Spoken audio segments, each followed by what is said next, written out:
All right, so I'm happy to introduce this next session. I'm actually just going to introduce one person in the session, and then she will take it from there. So she's a James Beard nominee, a writer, a photographer, and an advocate for those who need their story told. She is changing the way we look at farming and the people who grow our food. Founder of the Female Farmer Project, chronicles the rise of women working in agriculture around the world. Along with seeing a need to tell the story of women in agriculture, she saw a need and dove into advocating for farmer mental wellness, telling their stories, bringing to light a need for better resources and programs for our farmers and farm workers. It's my pleasure to introduce Audra Mulkern and the panel discussion on farm stress and mental health. So thank you all for being here. Welcome, everyone. Before we begin, I want to give a content warning. The themes we will be touching on in this panel are mental health and suicide. If you need support, the crisis hotline is 988, and our panelists will be available to speak to you, I was going to say all weekend, but for the rest of the day. You will also hear us using terms like died by suicide, suicide attempt, or suicide death versus committed suicide. And that's because it suggests a criminal intent, when in fact suicide is a complex outcome of medical illness and diverse risk factors. By removing culpability, we can then begin the conversation about mental health. We want to define people by their life, not by their death or their mental illness. Thank you for that introduction. I'm Audra Mulkern. I'm a photojournalist, filmmaker, and advocate, and I will be the moderator for this discussion. If you have any questions, feel free to write them down on the sticky that we have on the tables for you, and then someone will bring them up to me. I will ask those questions of our panelists. In 2017, my creative partner and I, we published our piece on farmer suicide and the crisis in The Guardian. And on the slides are some of the images that I took on that trip that we published in The Guardian. The article went viral, and we had U.S. senators and congressional representatives reaching out looking to help. As a result, we were able to gain enough support to reauthorize the Farm and Ranch Stress Assistance Network. Now, while the network had been part of the Farm Bill since 2008, it was never funded. In 2018, we were able to pass, with bipartisan support, the reauthorization and $50 million worth of funding. 2019 was the first year that appropriations approved funding, and the USDA began authorizing grants to programs engaged in farm stress assistance programs, like the panels of experts that we have here today. We have Julie Jesmer from WSU, Washington State University, Cassie Bouska from Oregon State University. Hope I said that right. Bouska? Bouska. Thank you. And Julie Leep from Oregon State University. I'm going to ask you to all introduce yourself, tell us about your work, and what your goal or outcome would be that you'd like to see today with today's panel. Hi, my name is Julie Jesmer, and like Audra said, I'm with Washington State University, and I am the program coordinator for the Western Region Agricultural Stress Assistance Program, which took me months to learn how to say in one breath. Short, WRASAP, we call it for short, and that is the Western segment of what Audra was talking about as the FARSAN network, the Farmer and Rancher Stress Assistance Network, and we're funded through the USDA. And so I'm basically in charge of coordinating all the programs that WRASAP does in the Western region. So that includes, from Colorado, New Mexico, all the way, in through Alaska and out to Guam and the Pacific Island territories. And so with that large region, we have lots and lots of partners, and so that it falls to me to kind of coordinate all of those interesting partners into some sort of a gelled response to farmer and rancher, both wellness and suicide prevention. And so I'd just like to give personally kind of a little bit of backstory, because I've noticed at this conference we have a lot of just importance placed on how we got involved in the work that we do. And so I was raised in the city by parents who were high country cattle ranchers in Colorado. And so I have that background. But for me, my mother had this huge garden. And for me, gardening was punishment.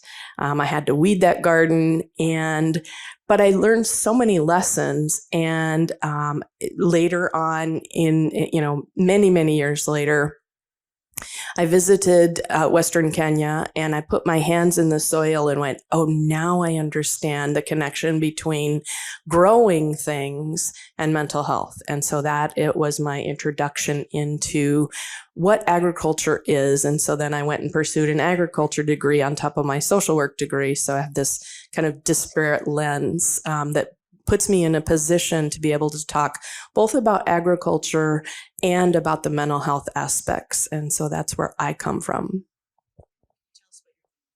Oh, that's my goal or outcome for today. I'm all about outreach. I have a bunch of outreach tools. Many of you have visited my table back there.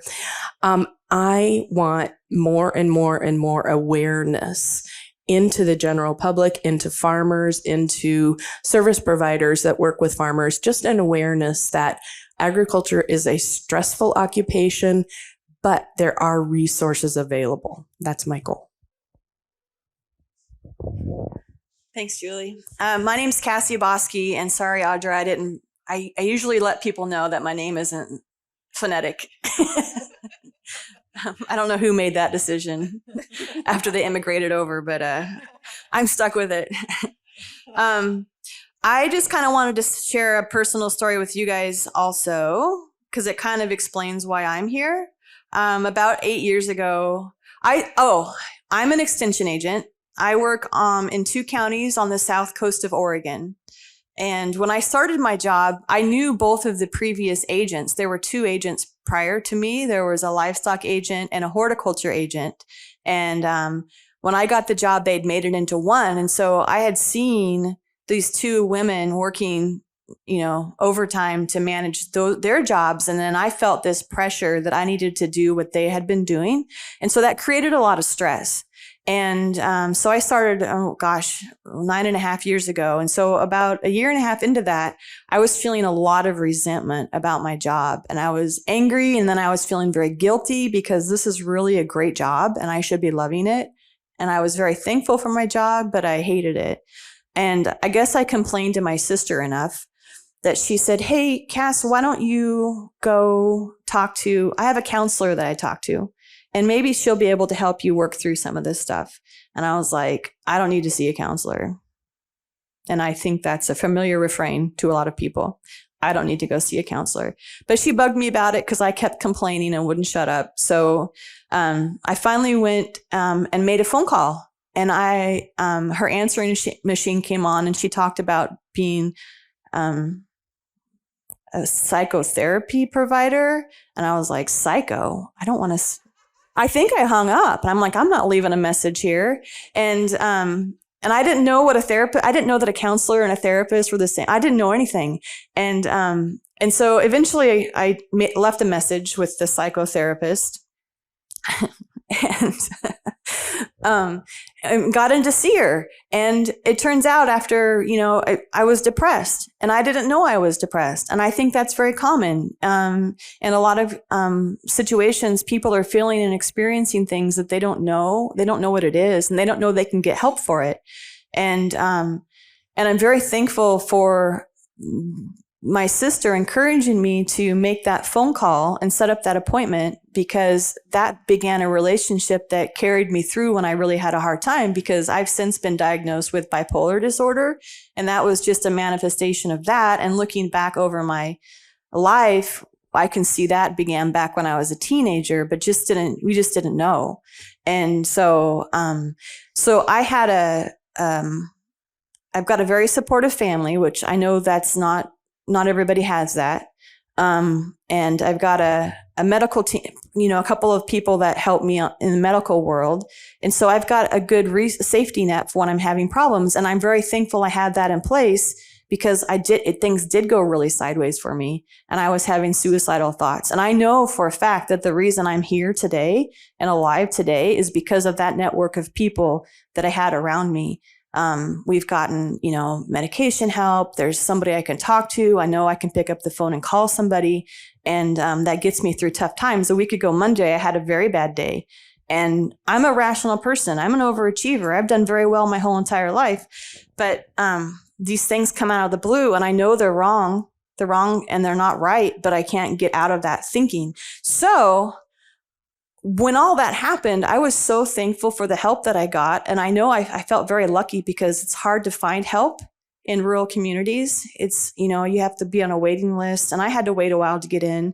And I thought, well, maybe I can switch careers, and maybe I can go into a mental health career. But honestly, in the back of my mind, I knew I couldn't handle that kind of an upset in my life. I wasn't at a good spot in my, I was getting better, but it wasn't. That's a tornado of a life change. So in 2018, when someone from Washington State called and said, hey, we're starting this pilot program, the Farm and Ranch Stress Assistance Network, it's for mental health for the ag community. Are you interested? I was like, yeah, I would love to be part of that opportunity. And that's kind of where we started. Julie and I worked together, and then Julie Jesmer came on at Washington State. It wasn't her that I initially talked to. We've continued the Farm and Ranch, the FARSAN program in Oregon. And then the program Julie's part of is just the blossoming of that to a bigger region. So, I'm just really thankful. I can still continue to stay in my community. I have a lot of farmers and ranchers I work with. I do research projects with them. We help solve problems. I help with management, try to help them save money and make money. And but I can still be part of this effort and this outreach effort. And I'm just really thankful for that. And for the opportunity to tell that story, because if you are having a hard time, or you are feeling, you've been feeling anxious or frustrated or resentful, sometimes there's other things going on. And if you can find someone to talk to now, maybe you can nip that in the bud before it grows into something not so great. Oh, geez, you're like a teacher. I have to have an answer. The outcomes from this panel, that it would foster more communication or more conversations around mental health. I would love it if people were comfortable being vulnerable and sharing with someone that's close to them if they're struggling. Or if you know someone who may be having a hard time, feeling comfortable, not feeling like there's something wrong with them. But, there may be something wrong with them, but not like, ooh, there's something wrong with you. And reach out to them in love and give them some hope and maybe provide some ideas for resources or places they can get help. How's that? Okay, thanks.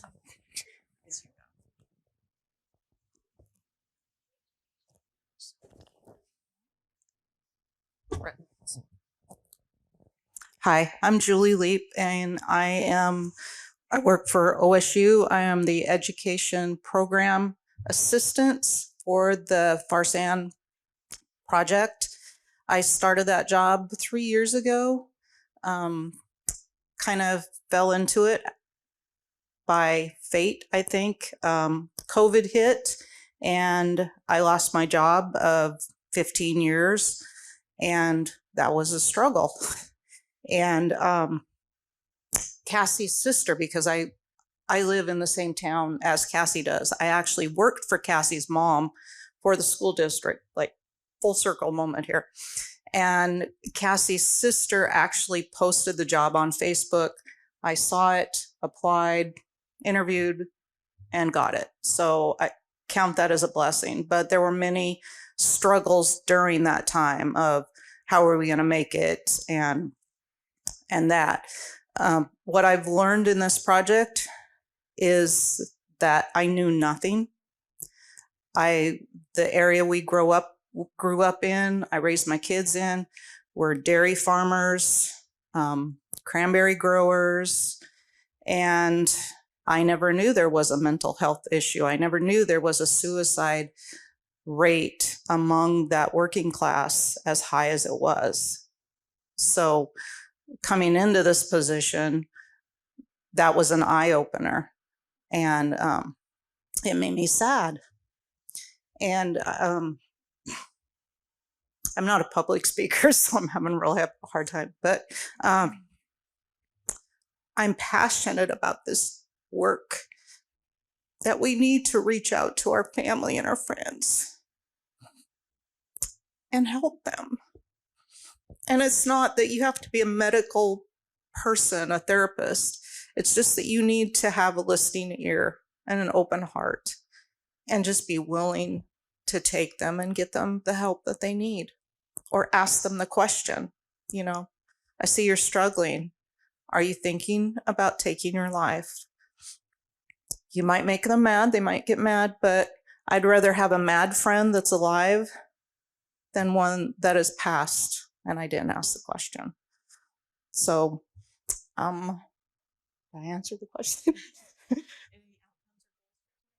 I think this conference has been a huge goal for us. Cassie and I were talking that this is probably the best conference or trade show that we have been to, that people are so open. And a lot of the trade shows in Oregon, you know, this room would be filled with tractors and equipment and people selling stuff, but this is where people are connecting and you're wanting to have better outcomes.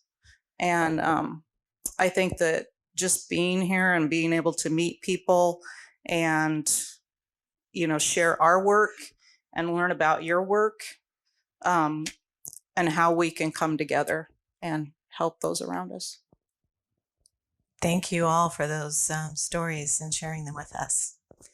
Let's look at some statistics for Alaska. We have a slide for that.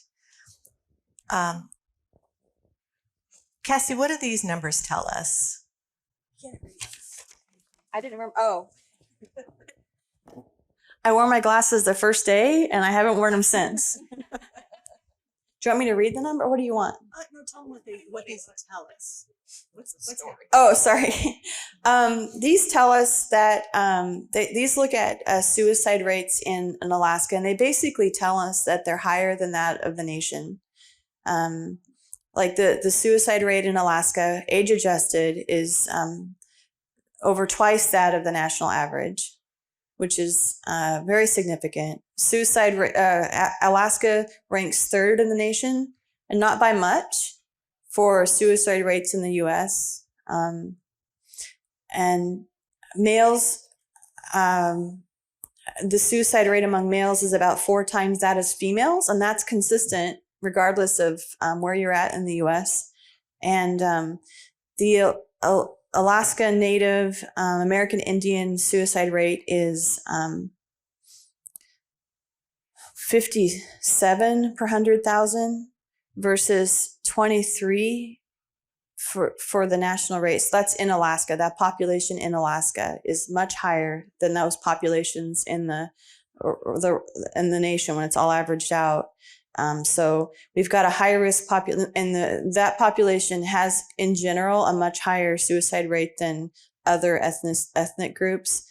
And number 2 is non-Hispanic white population has a very high suicide rate in comparison to other ethnic groups. But the Native American, Alaska Native populations are by far the most at risk. Thank you. Julie L., what are some of the stressors that people in agriculture experience? And we have a slide for that as well. Well, a lot of the stressors that people in agriculture face are weather. You have no control over the weather. You have no control over the markets, regulations that are put upon you. Just a lot of different stressors than per se I would have. Let's see. Oh, did we change slides? Yeah, can we go back to the other slide? Sorry. Depending on if you're growing crops or you're raising cattle, could be different stressors. Machines break down, and it's, can you afford to fix them? And Cassie brought up this morning of, can you get the parts up here? When will you get the parts? That's something that I didn't think about before. Long hours, the remoteness, especially in Alaska. You guys are a huge state, and there's so much distance between each one of you, just listening to where one is located compared to where somebody else is located. And to me, that's hard to fathom of the distances there. A lot of workers or farm workers I know have to have additional jobs to supplement their income. They might not work on the farm. They have to go in and do a 9-to-5 job or whatever, and then come home and do that farm work on top of everything else. So that's long days, the financial stresses. And I think I covered. One of the things that's important to note here is that mental health professionals are trained to work within your strengths. And one of those strengths is having an awareness of what you can change and what you can't change. And there's very often a farmer will go in to see a mental health professional, and the mental health professional says, okay, what of your stressors can you change? And the farmer says, I can't change any of this. And the mental health professional goes, well, what do I do now? You know, inside they're thinking, okay, oh crap, what do I do if this, is it really true? And it sets up a conundrum between the farmer and the mental health professional. How do I address things that cannot be changed from the outside? And so it's another layer of complexity when farmers or any sort of producer or farm worker goes in to see a mental health professional. And so our mental health professionals need to be trained to become ag aware as well.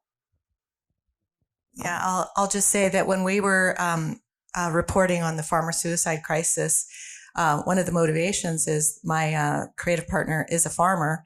And when she was feeling depressed and having a hard time, she called a therapist and told her that she was $1 million in debt. And the therapist said, what?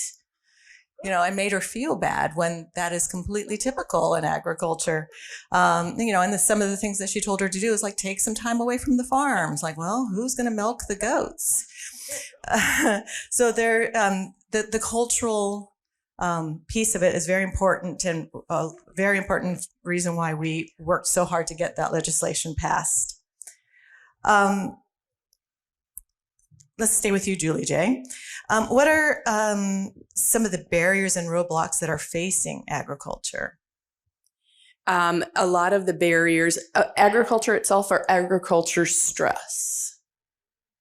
Because that's different. Okay, so with stress in agriculture, we talked a lot about the isolation. We talked a lot about, Julie mentioned things like, the challenges. But what farmers tell us are their top stressors are almost all related to financial worries. In the aggregate report, we did some data. Our aggregate report, that is the entire Western region, it was workload, financial worries, and lack of time. Well, those all three are related to dollars and the energy level. And so that's one of the most significant barriers. But within those stressors, and we also have Alaska specific, and I have data reports for you. Feel free to take them back at my table. But our Alaska specific report was slightly different in that they said financial worries and then family succession was a big deal, was related in Alaska, and then care of livestock. So those are the top three in Alaska. Well, those are really significant, but they again are related to financial. And so financial comes up over and over and over again as related to the top stressors. And so that financial barrier is the most significant when it comes to farm stress and increasing the farm stress. And then when you try to address the stressors of the farmer or the producer, again, the mental health professional is not going to understand, okay, it's such a financial issue. And so the mental health professional says, well, things like take some time off or go get a loan or, and they don't have the understanding that those things then become an additional barrier. Well, let's talk a little bit about then barriers for access to care. Isolation is the number one barrier to access to care. And isolation is not only the physical isolation, but also isolation due to internet connectivity, broadband. We all know that's a significant barrier. Well, one of the things that we asked in our data, in our research was, how do you want to receive services? Well, those answers were all over the map, and we were surprised by some of them. Some of the farmers, a good portion of the farmers in the aggregate data said that they want to receive mental health services from a provider online, but they didn't want, and they don't want to do it face to face, but they didn't want to do it in a way that personally identified them. However, many of them also said they did not want to receive services from their faith leaders. And that was another surprise. We thought, oh, wait a minute. Typically farmers have kind of a faith connection, but they didn't want to receive services for that. But that was different based on states as well. And so the complexity of all of that, how do people want to receive services? And what is, and what is their motivation? So that becomes a challenge. Julia, what are some of the things that you have seen that are barriers to access to care? There's not enough mental health providers. I think can say the good thing that came out of COVID was telehealth, where if you have broadband, but you can also call on the phone and talk to a person to get that help instead of having to take a whole day off. Maybe your closest therapist is 6 hours away. You've got to leave early from the farm. You've got to stay there for hour and a half, whatever, and then drive back and then do all your farm stuff. So there is not enough mental health providers. If you're from a small town and you do go to a mental health provider, your truck is sitting out front and, the rumor mill starts. So you don't want to see that provider. So there's a barrier there of the stigma of what are people saying about me. Cassie, do you have any other barriers that you? I think they covered it. I think they did a good job. Yeah, the stigma is yeah. yeah. I mean, distance is a thing. I mean, my friends back east think it's terrible that it takes 10 hours to drive across Oregon, and you guys are like, hold my beer.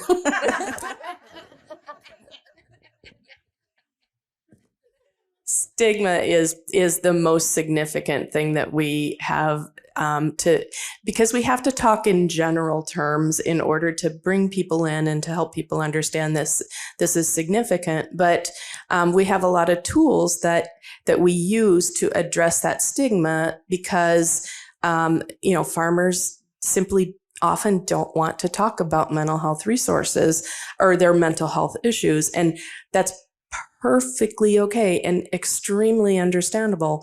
And so what we try to do is address that stigma by saying, what can we do to give you the knowledge and the understanding? And so each, I don't know if you passed them out, but you guys should have access to these resource cards that say, what are the indicators of farm stress?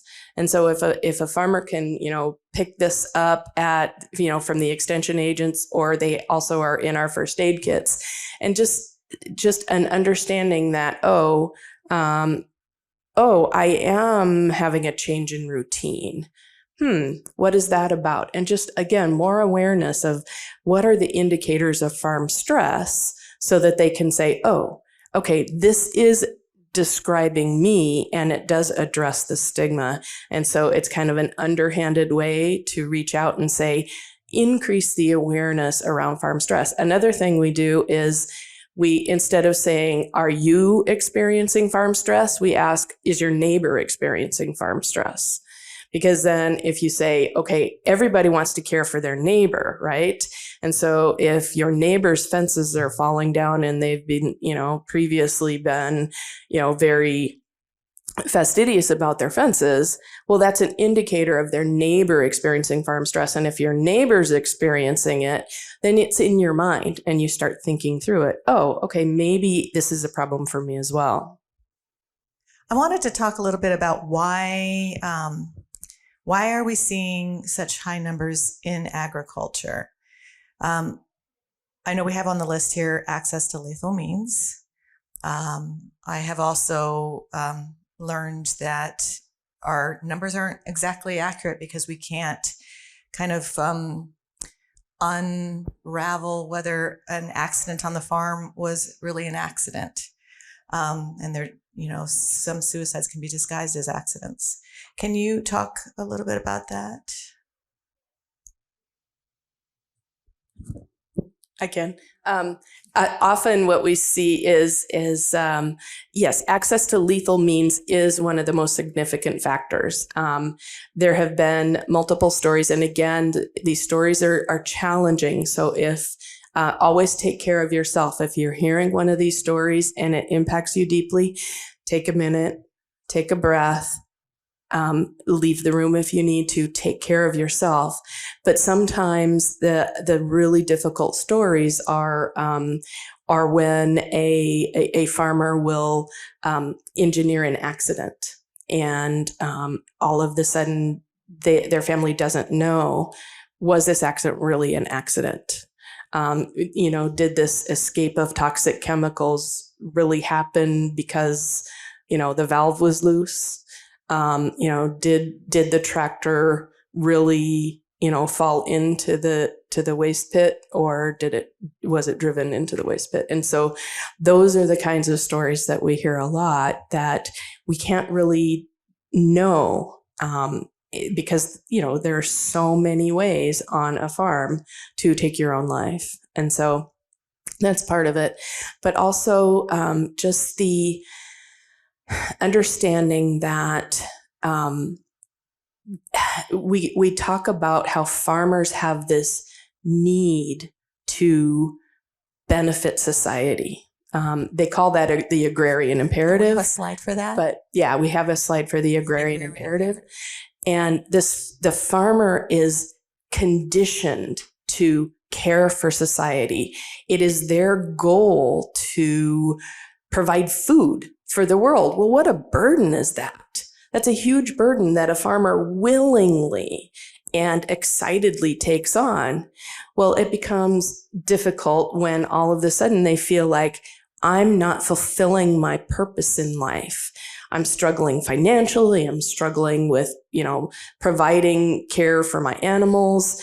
And I'm not doing what I'm called to do in this world. That's a huge burden on both sides. So we also know that that if firearms are accessible, that they are often like the majority of the tools used. And this is not a a gun control talk, but it's a conversation to have. We're dealing with rural people, and that's just part of life. When I was having problems, I have a couple of firearms, and my mom said, "Hey, Cass, why don't I take those to my house until you're feeling better?"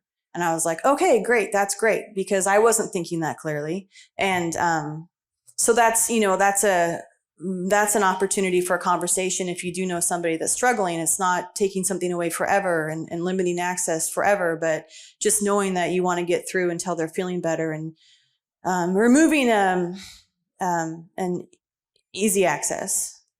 Yeah. Okay, so let's say I am not a farmer. I own a feed store, or I'm in seed sales, or something that has high touch with people who are producing. What are some of the indicators that I can look for?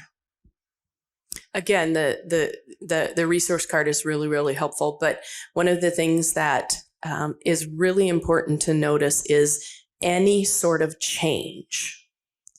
If you know this person, if this person comes in weekly and they come in at 9 o'clock and all of the sudden they roll in roughly about 9:42, and some days they don't roll in at all.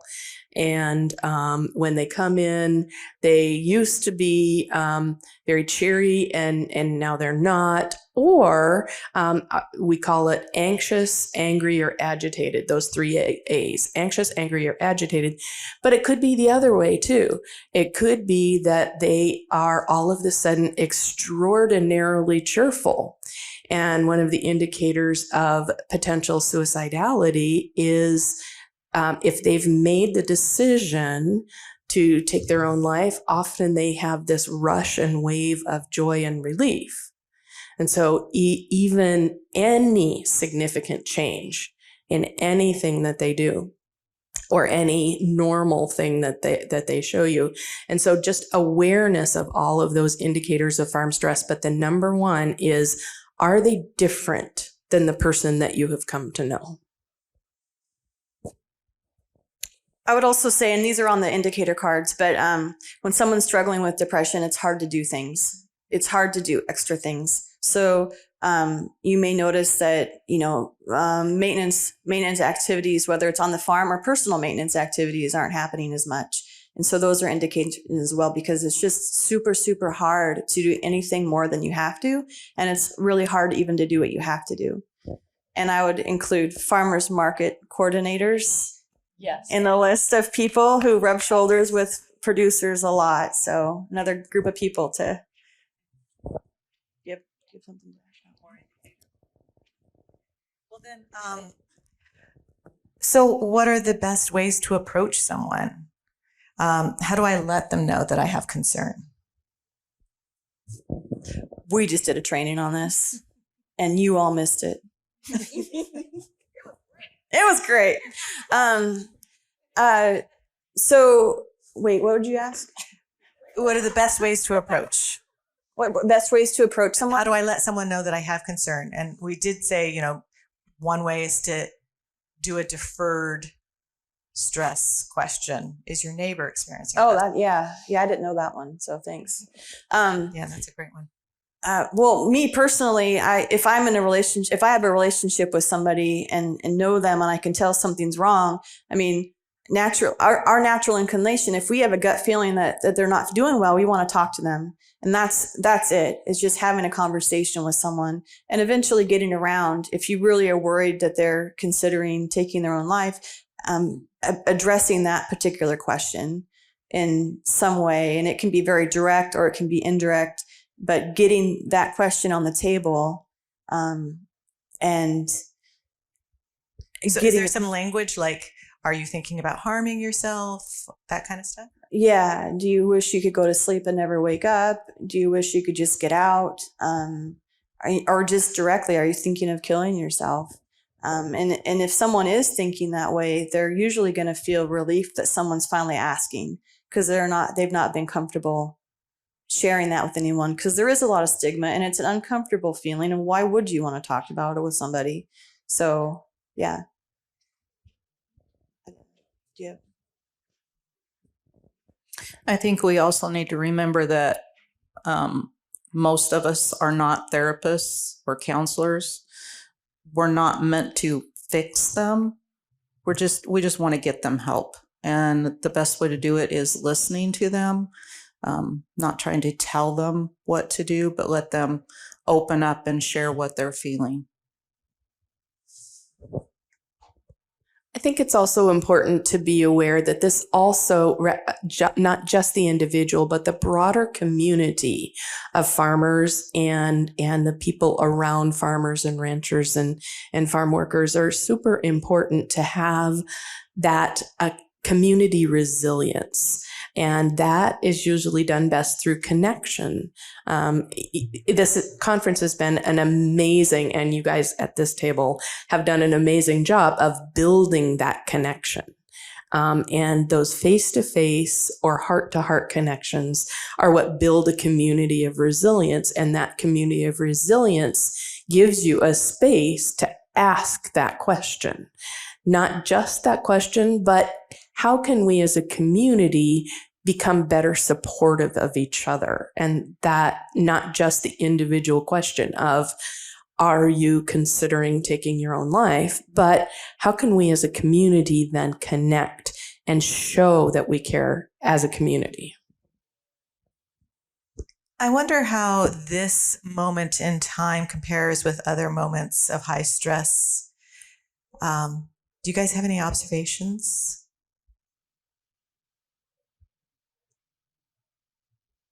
Like post-pandemic. Yeah.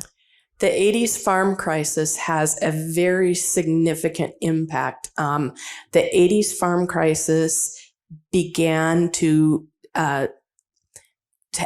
began the idea for the legislation that started the Farmer Stress Assistance Network in the early 2000s that was not funded until 2018.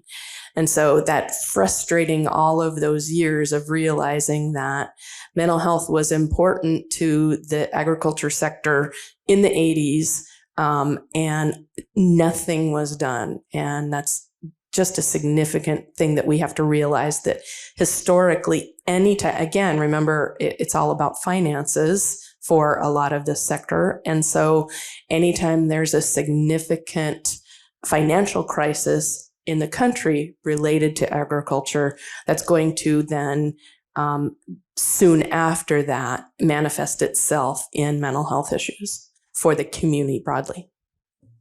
And I guess I would add that we've seen since 2000, we've seen an increase, 37% in suicide rate. And it's just been a steady increase through time. There was a dip 2019 to 2020, strangely enough. And then it has increased and caught up and is back on the curve. So there was a sharp increase after that in rates.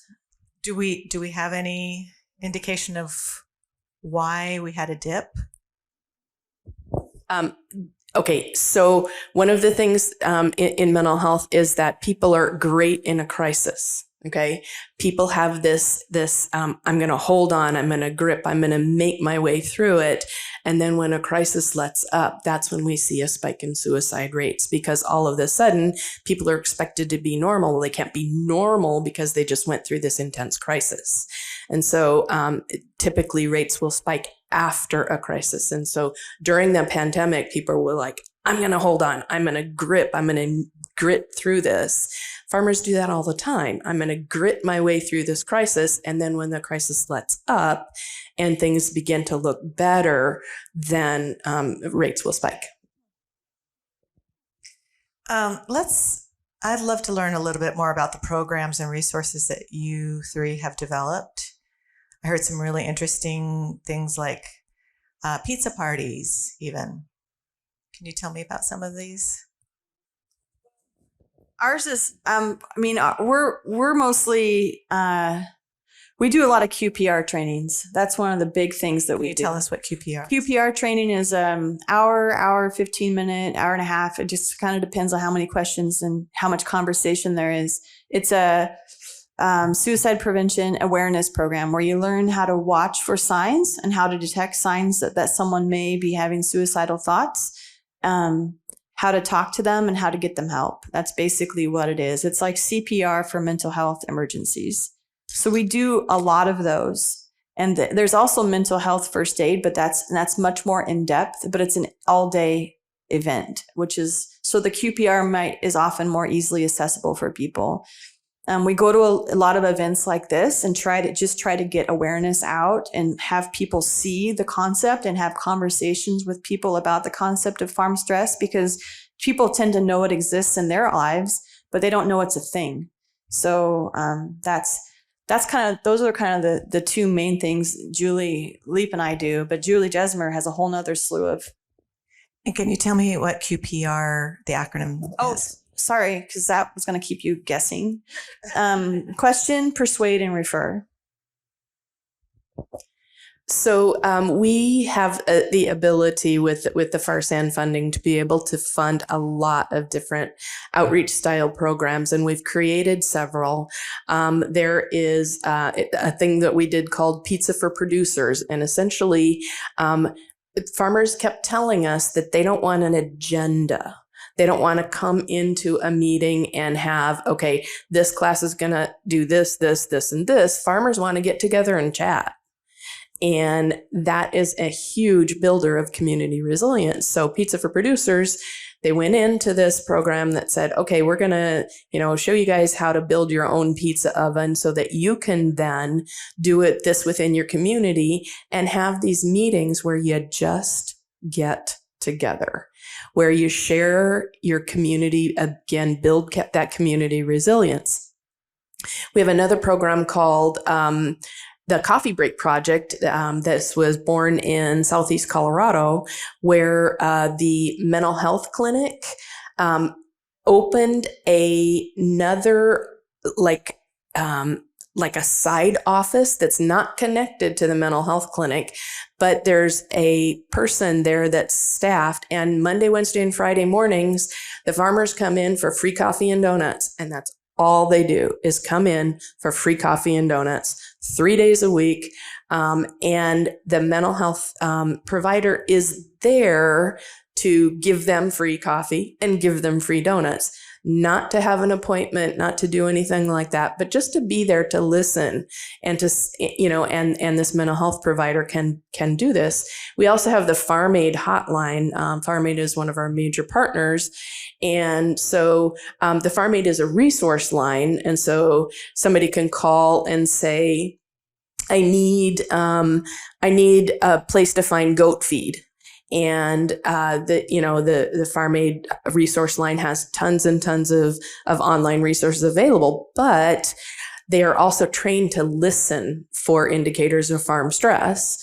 And they're trained to say, okay, tell me a little bit more about your operation. What is your, and they can, again, explore those stressors and then provide them resources if that farmer is willing to then say, my goats that I need this feed for, are dying and it's impacting me emotionally, and how do I deal with that? And so that's one of our major abilities to do that. And so just getting people together to say, I'm going to talk about this is important. Are there any online sort of QPR trainings that people can access? Oh yeah. We do a lot of our QPR trainings online. I love doing them in person, but we've only done that twice, including today. So it was all born during COVID. So, anyway, I'm thankful for it because we'll have people from all different states come. We've got a set of trainings coming up, and over the next, start in January. Yeah, we have them scheduled up through the end of August. So yeah, we've got one a month, and we have them in Spanish also.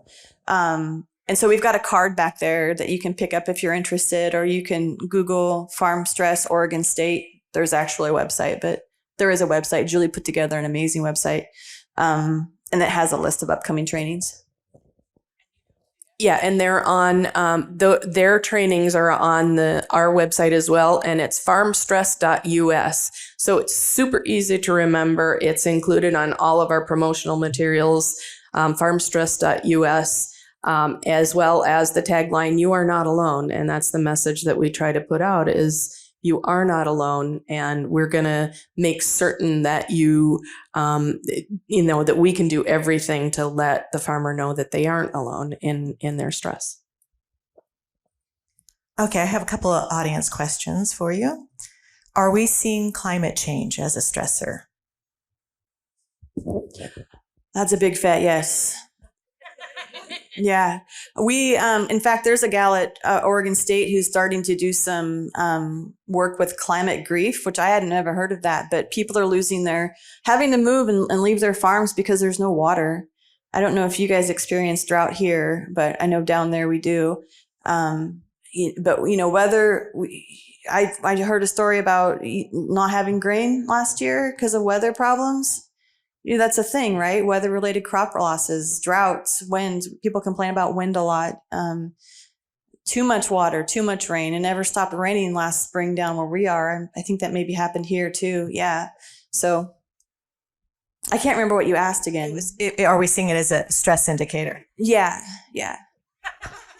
I'm sorry. One of the fascinating things that we were dealing with is the difference in cultures. And I was in Micronesia last summer, and in Micronesia, they don't have a word for depression in their tribal language. And so the closest they could come up with was grief. And in the islands, and probably similar here because of the remoteness, the grief comes up related to climate all the time. And so that the climate grief has become a new academic sort of terminology that they're doing a lot more research on. I see here on the slide some little self-care tips. Do you guys have some tips that maybe are not on that slide? I can say maybe even flowers. Yes, flowers. Yes. We have 3 questions that we typically ask. One is, what are your stressors? And I do this in exercises. What are your stressors? What do you do to relieve stress? But then the third question I always ask is, what brings you joy? And if a person can tell me what brings them joy, then they're processing at a different level. If they can't give me an answer about what brings them joy, or again, back to the change, if what brings them joy has changed, then it's time to begin to query and ask more questions. And so identifying within yourself what brings you joy, writing it down, slapping it on a sticky note on the wall. This stuff that brings you joy is important to know. Developing some sort of community. Is it time to go? No. Oh, that's time for my medication. I bought a horse, which, good or bad, but it's an expensive endeavor. But my mom wants me to sell it because he broke my arm, and I have a plate now, and all the things. But it's for me. I live by myself, and I often work by myself, even though I'm an extension agent, but I usually am doing a lot of work on the computer. And that's my one thing a day where I go and I see a bunch of people is when I go to the barn. So that's my expensive friend relationship. I maybe should find another way to do that. But, so if you're, encouraging people to create something that they enjoy that can create a connection. Yeah, that's circling back to what I think the question is. I get nervous. Just some self-care tips. What are the things that we can do for ourselves? I hang out with the grandkids, so all you have to do with them is play, or watch them play video games, or try to play the video game yourself and just pretend that you know what you're doing. But I think just more time with family. I mean, that's for me. And I think the dog. People think that self-care is bubble baths, but it can mean a lot of things. Like maybe get off the farm, maybe sleep in once in a while.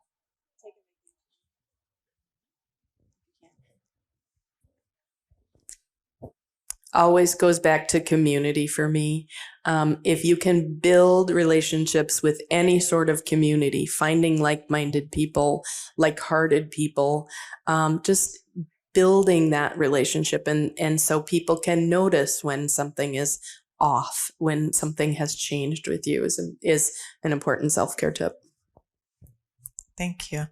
Okay. Another question we have is from the Western SARE report. Did you distinguish between native versus non-native farmers? Do we have a slide for that? No, that's really, really difficult because I don't know how many of you do academic research, but you have to have an N. That's your number of participants. That's very, very high in order to have your statistics become valid. And so we have some in our qualitative data that is in the process of being analyzed right now, but a lot of the identification we leave up to the farmers, and if they choose not to identify ethnicity or race, then that's important information for us. But it's also a challenge in finding in gathering that statistical information. If you could just share one idea with the audience that would be the most important for them to remember about what we've discussed today. So it could be something that we've already discussed, but one idea that you want everybody to walk away with. And let's just do round robin.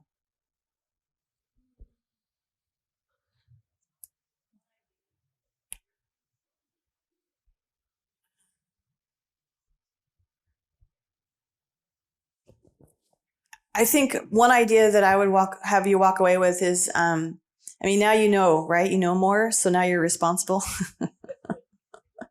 But because we know a little bit more, we have the ability and kind of a responsibility to set a tone and be leaders. And so if we know someone who's struggling, be the one who is the fall guy. Be willing to be the fall guy and take the vulnerable leap and reach out and talk to somebody who you think might be struggling. So I think setting a tone is maybe a good thing.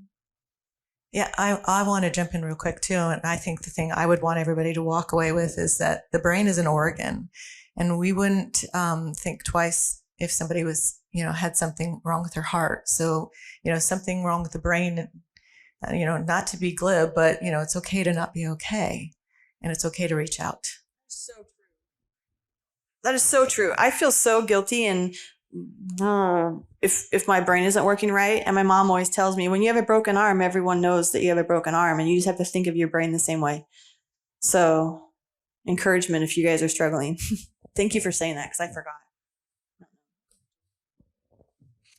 I think it's just important that we remember that to be good listeners, because that's what these people need, is for somebody to really listen to them. I'm going to go a different way. It's really important to dance. You know why?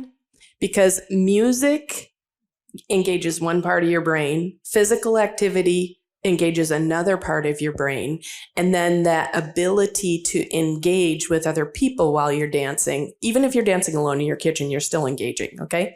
And the idea that if we can find those things that engage many different parts of our brain, like dance, like connection with community, that's super, super important. So I would say dance. That about wraps it up for us. If anybody has any live questions. Also, I'd recommend buying a French bulldog. You probably will have to save, but yeah, that'll get you through a lot of hard times. Well, and you don't want to get rid of your horse. You just want to add more, not replace. He's on that. We'll see what happens.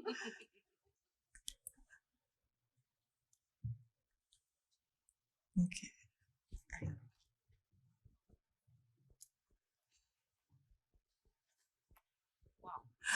I'm wondering about the self-care piece. Is there, I guess it's kind of a two-part thing. How does that normally go over as a mental health professional with the farming community when they're your clients? And for people who are into it, what are maybe like some realistic wanted ideas for self-care for farmers? Changing the definition of what is self-care. It's really important that farmers, an example would be exercise. Okay. We know that farmers get a lot of exercise, but the exercise that they get has a tendency to, put stress on the same joints at the same time all the time. And so it seems weird to say farmers need to work out. Well, it's important to engage things differently. Okay, so not something where you're constantly using your knees or whatever. So that's an example of saying, what is self-care for me, for this particular farmer? Self-care can't be generalized until that person identifies, who am I, who is myself, and then how can I take care of myself? And that's, again, going back to, it's super important to engage with any sort of mental health professional or even, somebody who can help broadly identify those things. How to identify who I am, and how do I identify what's most important to me in taking care of myself? I would think one thing, a diet, and there's always this tendency, and I fall into this trap as well, thinking you have to change everything, but not doing that, but saying, listen, maybe today I'm going to have a banana. I don't usually have bananas, and just trying to incorporate one little thing and not make it an overwhelming thing. Because typically, if you're stressed out, you don't want to create a whole bunch of changes you have to keep up with. Also, I think another self-care thing is having someone you can talk to, and I think that's easier for women than men, but men have friends too. And so maybe you've got a good friend that you can just start sharing with, and maybe they're struggling with the same thing too. Or maybe it's a spouse, I don't know. But just having somebody that you can talk to is a self-care technique. At least I think so. Crackers aren't dinner.